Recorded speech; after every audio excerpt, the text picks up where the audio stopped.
అందుకే భారతీయ జనతా పార్టీ తరఫున చాలా స్పష్టంగా ఈరోజు మేము డిమాండ్ చేస్తా ఉన్నాం. బీసీలకు సంబంధించినటువంటి మెడలు కోసేటువంటి ప్రయత్నము ఈరోజు 32% పేరుతో మీరు ఏదైతే రిజర్వేషన్ ఇవ్వాలనుకుంటున్నారో అది అన్యాయము. మీరు ప్రకటించిన విధంగా బీసీలకు 42% ఇవ్వాల్సిందిగా ఈ సందర్భంగా భారతీయ జనతా పార్టీ తరఫున మేము మరొకసారి డిమాండ్ చేస్తా ఉన్నాం. అంతేకాదు ఈరోజు రాష్ట్రంలో చూస్తా ఉన్నాం, కాంగ్రెస్ పార్టీ అనేక రకాలుగా ఈరోజు తప్పుడు ప్రచారం చేసేటువంటి ప్రయత్నం చేస్తున్నారు. ఢిల్లీకి వెళ్ళేటువంటి ప్రయత్నం చేస్తా ఉన్నారు. ఢిల్లీలో భారతీయ జనతా పార్టీ మీద బురద జల్లేటువంటి ప్రయత్నం చేస్తా ఉన్నారు. కానీ రాష్ట్రంలో ఉన్నటువంటి బీసీ సామాజిక వర్గాలకు భారతీయ జనతా పార్టీ తరఫున నేను మనవి చేస్తా ఉన్నాను.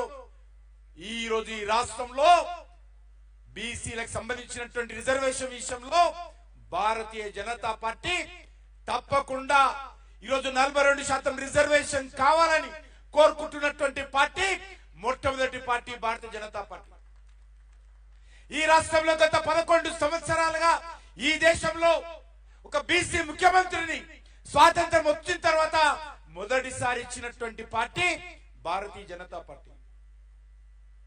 ఏ మాత్రం అధికారం లేనటువంటి బీసీ కమిషన్ కు చట్టబద్ధంగా రాజ్యాంగ హోదా కల్పించి అన్ని రకాల హక్కులు ఇచ్చినటువంటి పార్టీ భారతీయ జనతా పార్టీ. కేంద్ర ప్రభుత్వంలో 28 మంది బీసీ మంత్రులను చేసినటువంటి పార్టీ భారతీయ జనతా పార్టీ. ఈరోజు కాంగ్రెస్ పార్టీని అడుగుతా ఉన్నాను. ఇంతకుముందు పెద్దలు చెప్పారు, స్వాతంత్రం వచ్చిన తర్వాత అనేక సంవత్సరాలు మీరు పరిపాలించారు, ఈ రాష్ట్రాన్ని పరిపాలించారు, దేశాన్ని పరిపాలించారు. ఏ ఒక్కసారైనా బీసీ ప్రధానమంత్రి చేసిన ముఖాలా మీవని అడుగుతా ఉన్నారు.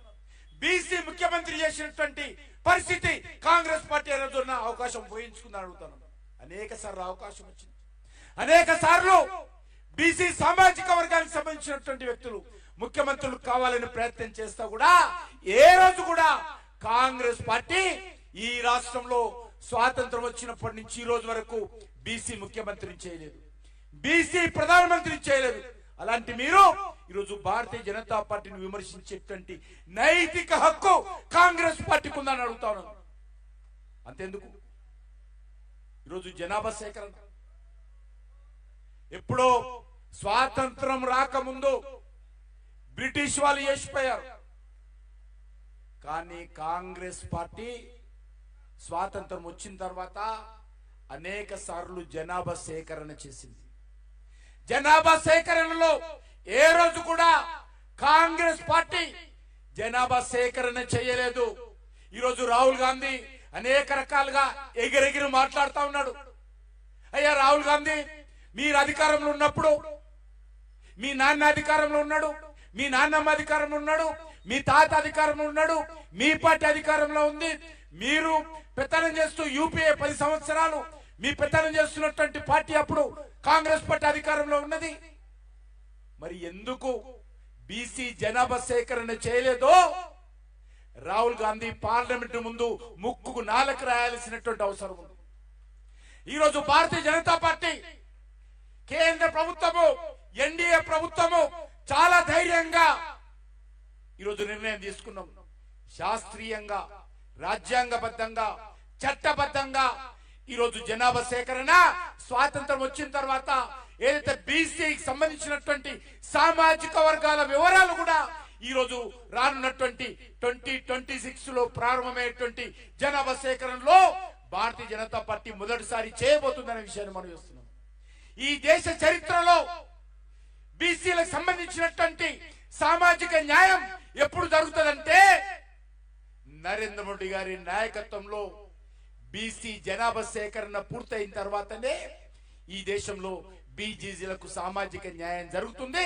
అది నరేంద్ర మోడీ గారి నేతృత్వంలోనే జరగబోతుంది, భారతీయ జనతా పార్టీ నేతృత్వంలోనే జరగబోతుందనే విషయాన్ని ఈ సందర్భంగా మనం చేస్తున్నాను.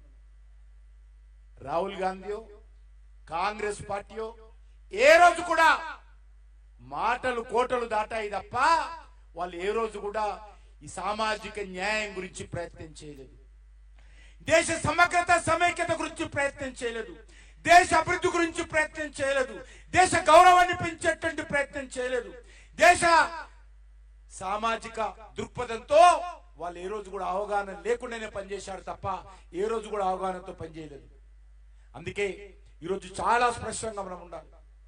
రేవంత్ రెడ్డి ఢిల్లీలో మరి ఈరోజు అనేక రకాలుగా రాహుల్ గాంధీ గారిని మెప్పు పొందడం కోసం అనేక రకాలుగా మాట్లాడుతున్నారు.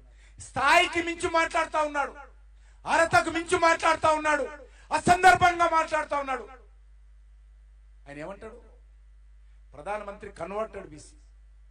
అయ్యే ఈ రాష్ట్రంలో కూడా విశ్వబ్రాహ్మణులు కావచ్చు, అనేక కులాల వాళ్ళు అనేక సందర్భాలలో బీసీ కమిషన్ సంబంధించి నిర్ణయాలు వచ్చిన తర్వాత బీసీలో కలిపారు.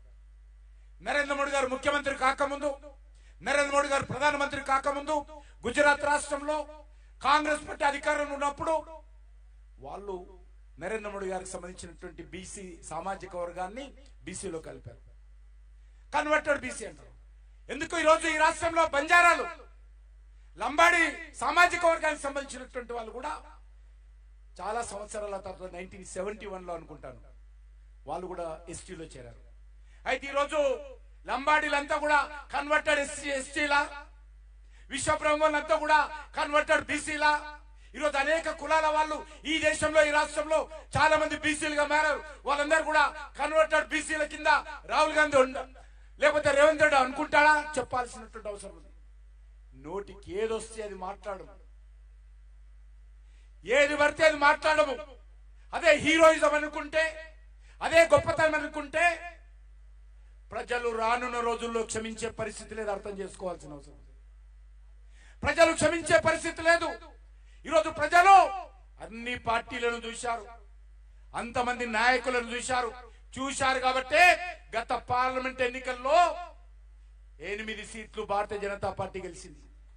పోలింగ్ బూత్ కు వచ్చినటువంటి ప్రతి 100 మందిలో 37 మంది ఈ తెలంగాణ గడ్డ మీద భారతీయ జనతా పార్టీని, నరేంద్ర మోడీ గారిని ఆశీర్వదించి ఓట్లు వేశారన్న విషయాన్ని ఈరోజు రేవంత్ రెడ్డి అర్థం చేసుకోవాలి.